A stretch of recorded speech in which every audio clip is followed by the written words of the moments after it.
Sumba pada masa Republik Indonesia, tahun 1950 sampai tahun 1990. Sejak tahun 1950 terjadi berbagai perubahan yang cepat dalam sistem pemerintahan di Indonesia.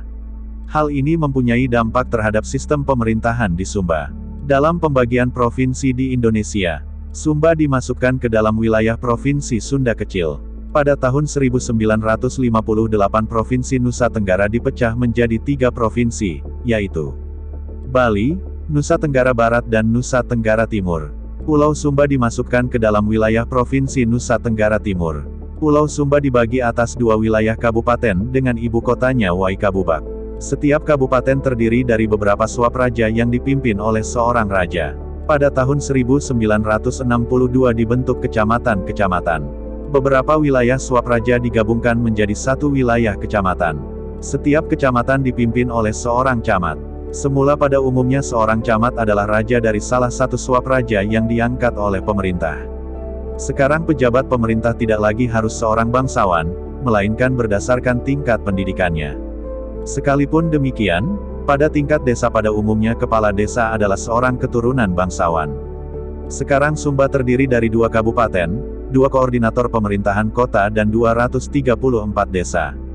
Jumlah penduduk 449.990 orang. Setelah Sumba masuk ke dalam pemerintahan Republik Kesatuan Indonesia, Sumba masuk juga ke dalam dinamika kehidupan sosial, politik, ekonomi dan kebudayaan Indonesia. Pengalaman pahit orang Sumba pada masa ini adalah peristiwa G30S pada tahun 1965.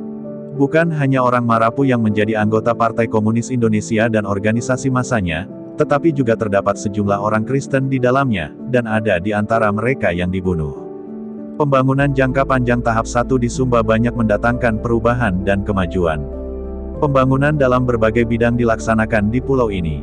Pada PJPT 1 ini muncul proyek-proyek pembangunan di desa-desa, baik yang diprakarsai oleh pemerintah maupun oleh masyarakat sendiri.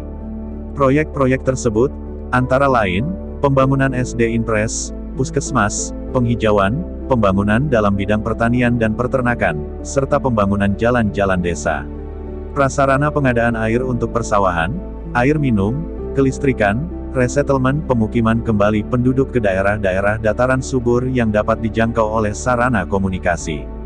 Di ibu kota kabupaten dibangun rumah sakit pemerintah, bank, sarana komunikasi, transportasi yang baik dan lancar. Kemajuan pembangunan di Sumba dapat dilihat sebagaimana tergambar dalam statistik tahun 1991 berikut ini.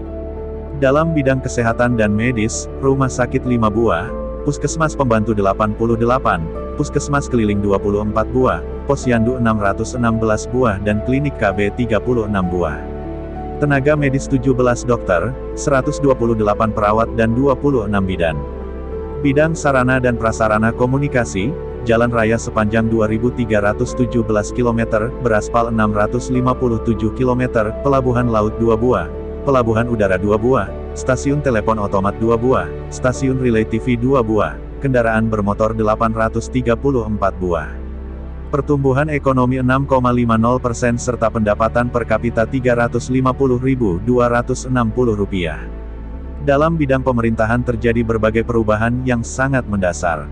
Prinsip-prinsip kerja yang rasionalistis, efisien dan efektif mulai diusahakan untuk diterapkan oleh pemerintah.